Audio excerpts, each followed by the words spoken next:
Welcome to Speaking from Experience, a District 123 podcast hosted by Ayesha Hussain. With Toastmasters International spanning over 148 countries, with more than 270,000 members, the annual quest for excellence unfolds as more than 30,000 members compete for the top spot at the World Championship of Public Speaking. District 123 has been a launching pad for many of these Toastmasters determined to compete at the world stage.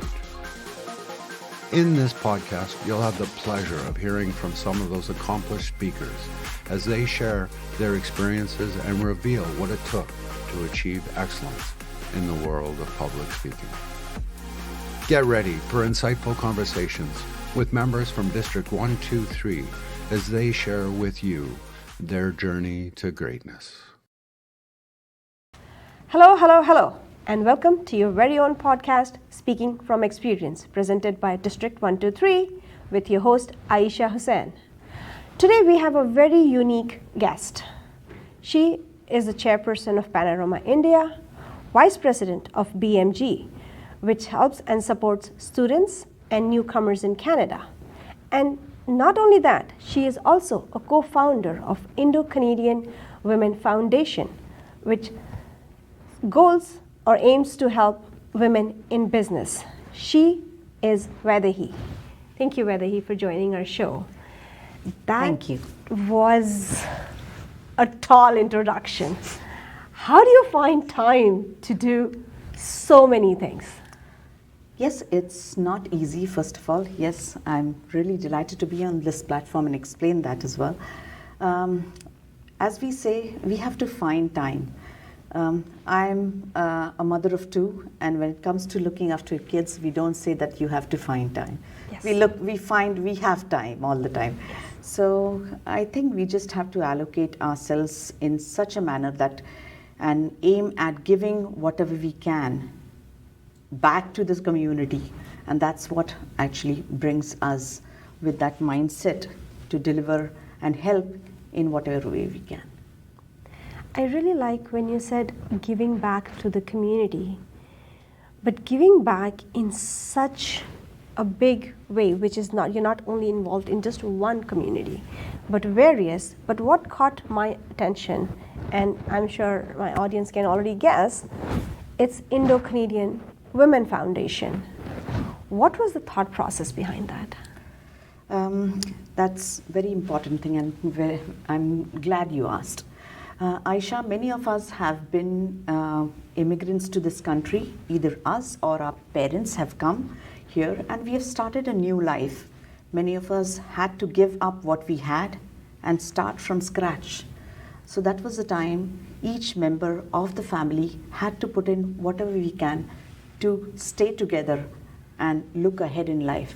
So there were times that when you come in here, one member of the family has to take care of the bread, one member of the family has to look after the family. So it could be either the father or the mother, doesn't matter who goes out and earns bread and who looks after bringing up the kids, bringing up the family. So we did notice actually at that point of time that many women have to stay home, but they think somewhere back of the mind that they are not doing much. That's not the fact. When you're bringing up the family, it's more than a full-time job. Yes. But besides that, the woman also feels that she wants to shoulder that responsibility of the man. And if she can contribute financially in whatever way she can, that is what she does. So this was a time when we noticed there were a lot of women who were working from home and doing their own small businesses. I call it businesses because no matter what they do is not small. Some were selling jewelry, some were cooking something and catering to the communities. Some were stitching, some were actually trying to study to get into the market later when the kids grow up. So these were the women actually we wanted to support, and that is the reason we formed this organization. And it is not easy for them to market themselves and get out.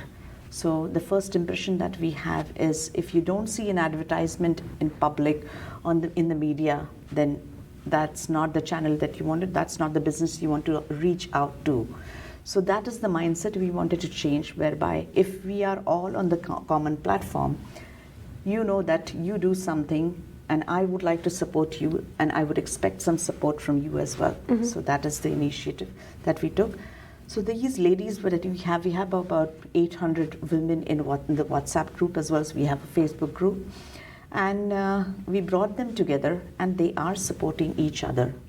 They are helping out each other, not just in business, but also in their own personal lives. If they can make a difference and contribute something to help each other, that is what we wanted.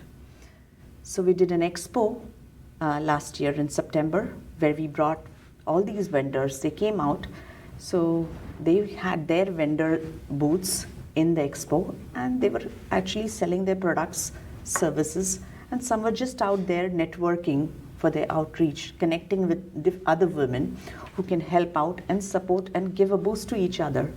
And that is what the initiative was.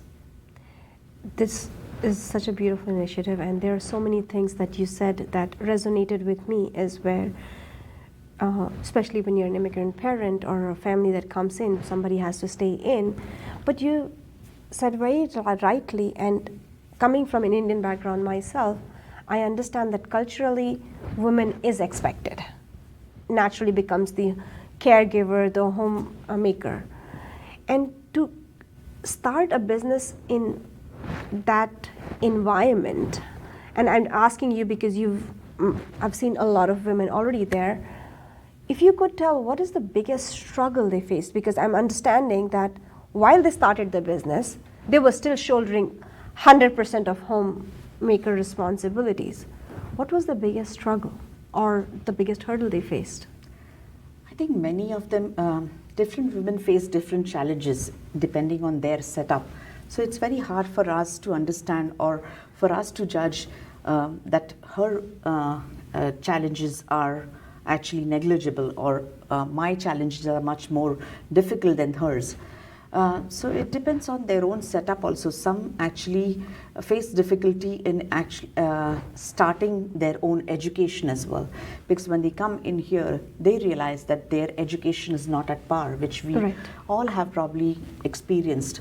So upgrading yourselves and bringing your education at par to the Canadian education level is one thing what they have to do. And for that as well, they need finances. They need something, a good foundation there where they can start again and re-establish themselves to start their life in Canada. So that is one challenge, I'm sure, because at that point of time, many have to focus on their kids' education plus educate yourself.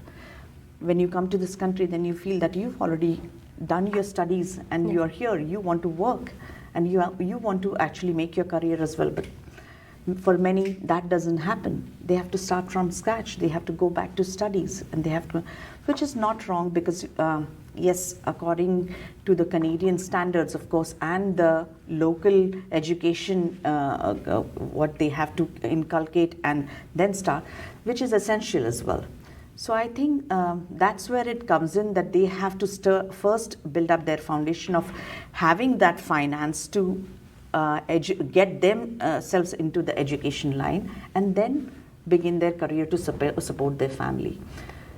So I'm guessing a lot of questions, this question would be coming in a lot of our audiences. When you say bring in finance, does your foundation help them acquire the finance needed to start the business, or do you only work with somebody who's already into the business?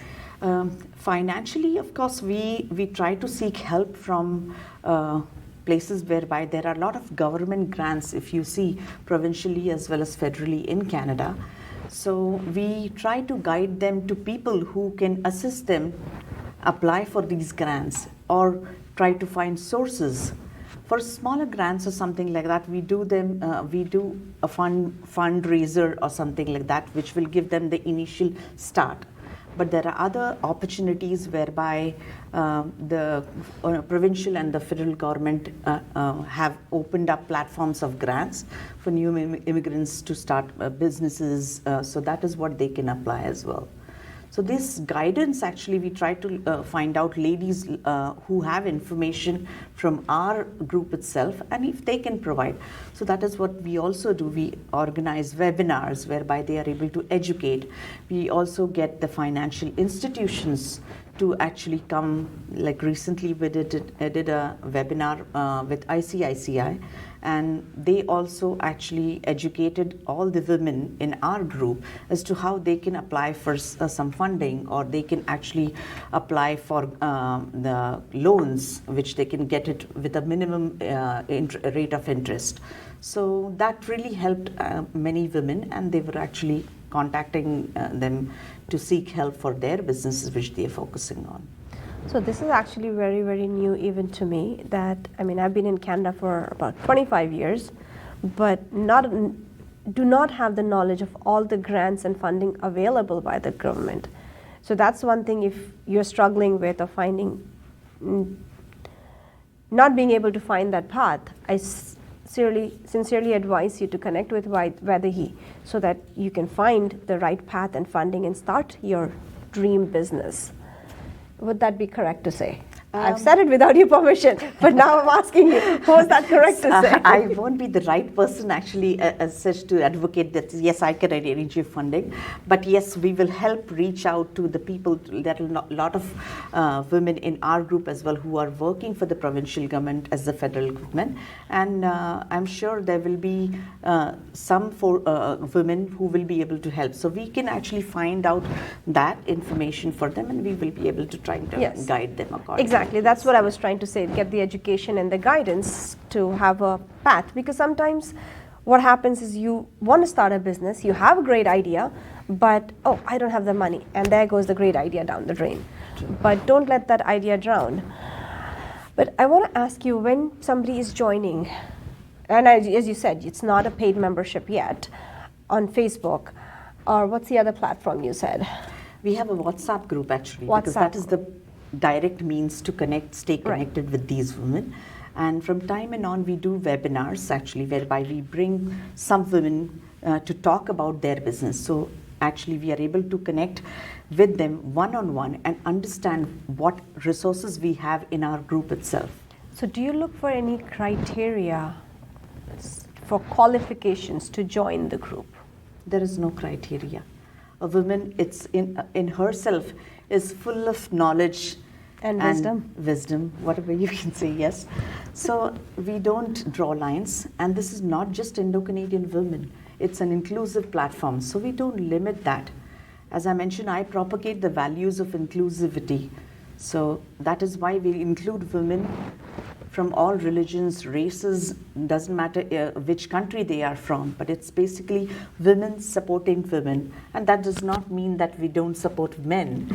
So there are a lot of women who are actually in our group, but for their husband's business as well, from their partner's business, who are there. And so we support them as well. So it's basically standing up for each other, bonding with each other, and growing together. I really like it, standing up together and growing together. On that note, I actually want to take a little segue and talk about your Brilliant Mind group, where you said you help students and newcomers. I love the name, by the way, Brilliant Mind.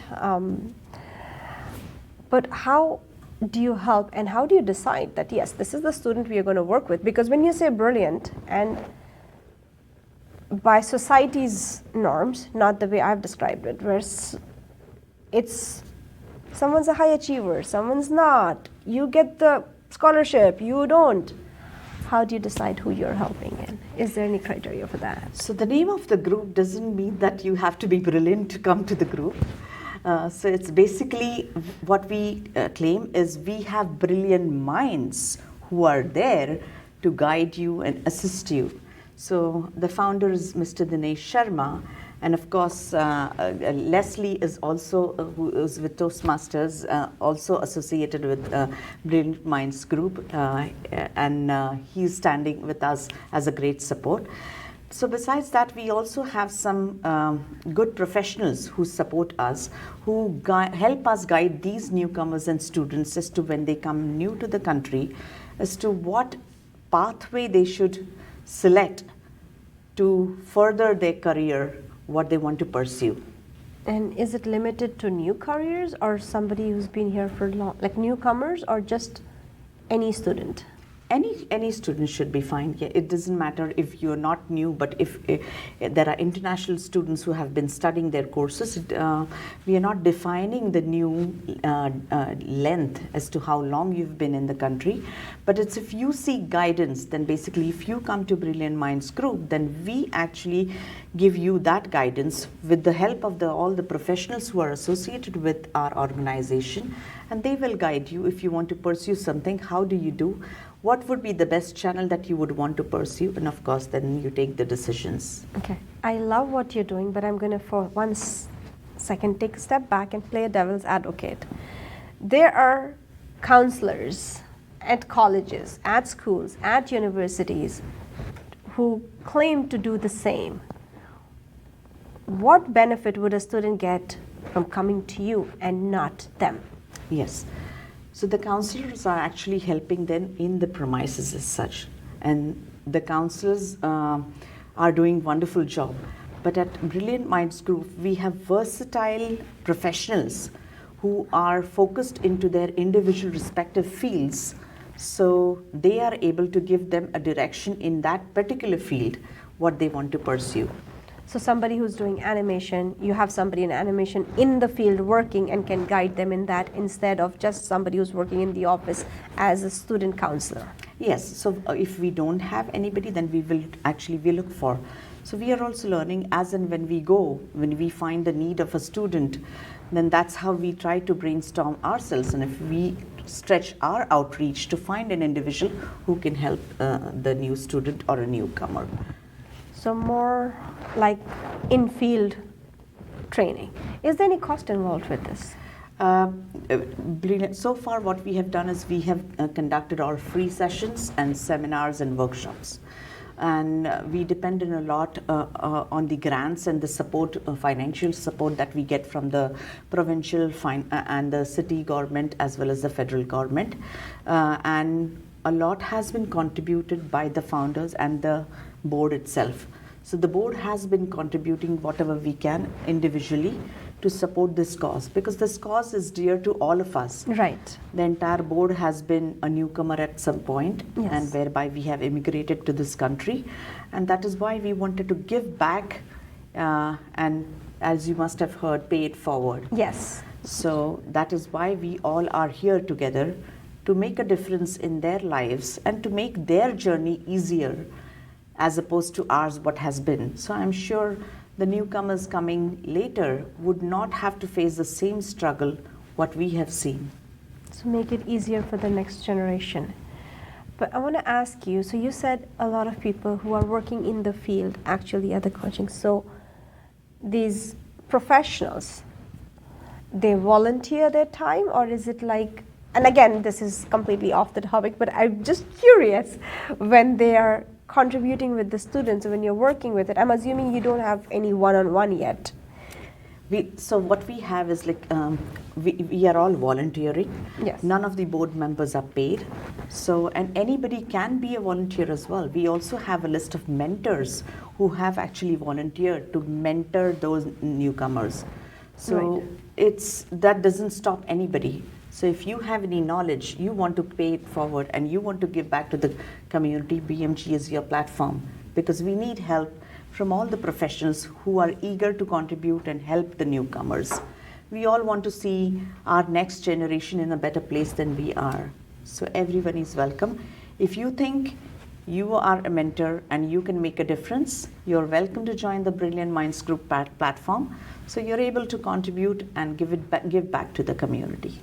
Oh, I really like the idea of giving back the community and join the BMG. But on that note of brilliant mind, we had a brilliant guest before you who left an awesome question for you. Could we have the question, please? Okay. My question for the next guest is, what would you write yourself in a book about? What would I write about myself in a book? About myself, I would say I'm grateful to have been given a lot of opportunities in life where I could come to a place to give back to the community. And one beautiful thing I would like to write is basically how I managed to unite the communities and bring them on a common platform to become one family, regardless of their differences, their backgrounds, their religion, their race, their color. So, and that is what I enjoy doing so, propagating the importance of inclusivity. We are all one and we are all one family. So stay together. We can make a lot of difference and we can create magic. Create magic by becoming one family. That is such a beautiful note. But before I let you go, I'd like to ask you to leave a question for our next guest. Okay, so our next guest, what I would like to say is, what is it that you want to do, one thing, and change the world to make a better place? That is a beautiful question. I would really encourage the audience to think on it and actually answer it. What is one thing that you can do to make the world a beautiful place? And that's a beautiful note to end on. Signing off, Ayesha Hussain. Until next time. Thank you, Ayesha. When I was a young child, my mama told me, son, don't ever let